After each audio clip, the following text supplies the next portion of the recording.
mataasaad keenteen كقاد حلكة كقاد ما حد دعي ورمقام كعمر بونقول إيش كحيوب حلكة مر هدو كان حوار حلكة وكحيوب كل عادي أدنى تاني نوايا بمتاسات كنتين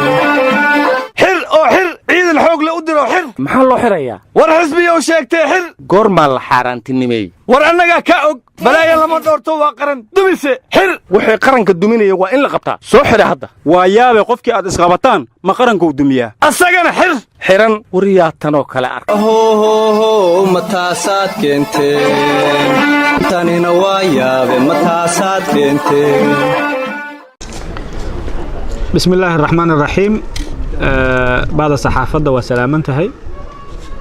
ما أنتي أباريه لبدي بركي دور نمو إنك أنيقا إيو حويها جود حزبي جود جير مدن السيد علي معلن عبد الله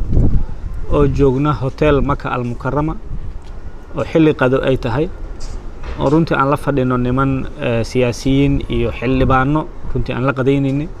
حلي بانو أقل كقولها شعب كترسن ayaa waxaana soo weeraray hotelka soo weeraray ciidamo afduuban oo sida la sheegay ka tirsan hay'adda nabad sugidda iyo amniga qaranka ee loo yaqaan NISA waxa watay sarkaal ka tirsan hay'adda oo madax u ahaa oo la yiraahdo Farxaan Maxamuud Qaroole sarkaalka ka tirsanaa wuxuu ka tirsan yahay saraakiishii maalintii hore shirki saxafi ee aan qabanay aniga iyo xogayaha aan dacweyne ayuu ka mid yahay sida la sheegay sarkaalka waxa telefoonka ugu jiray saraakiishii kale oo runtii asagana aan la dacweynay uu ka mid yahay Saadaq Umar Xasan Saadaq John oo ah taliyaha gobolka Banaadir oo ugu warbixiyay wixii dhacay maantay waxaan raacinaa weerarkii dhacay 17 December-na waa joogay kanna waa joogay hadee waxay ku kala duwanaayeen kaasna wuxuu ahay habeen kanna wuxuu ahay maalin laakiin asgartii ahaayeen taliyaashuna taliyaashay ahaayeen ragga amarka soo baxshan raggii ahaayeen isla ragil dacweysnaay oo arintii hore ku dacweysnaay oo loo heestay dembigii hore in isla ayagii ay wili magaalada howlgal ka sameynayaan oo dadka weerarayaan oo ciidamo ay wataan oo go'aamadii rabaan ay gaarayaan waa wax aad looga naxo aad aan uga xunnahay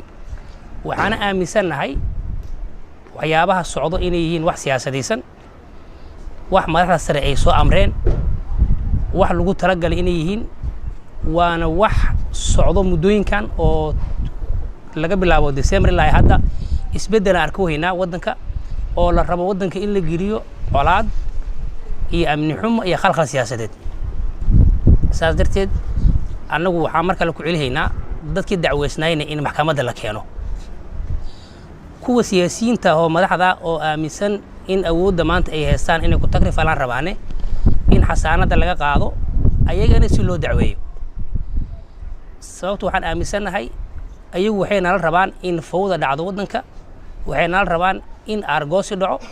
waxay rabaan wadanku inuu meel khaldan aado laakiin annaga waxaan leenahay wadanka lagu soo celisho dariiqii saxda xooga loo adeegsanayo siyaasiyiinta iyo shacabka iyo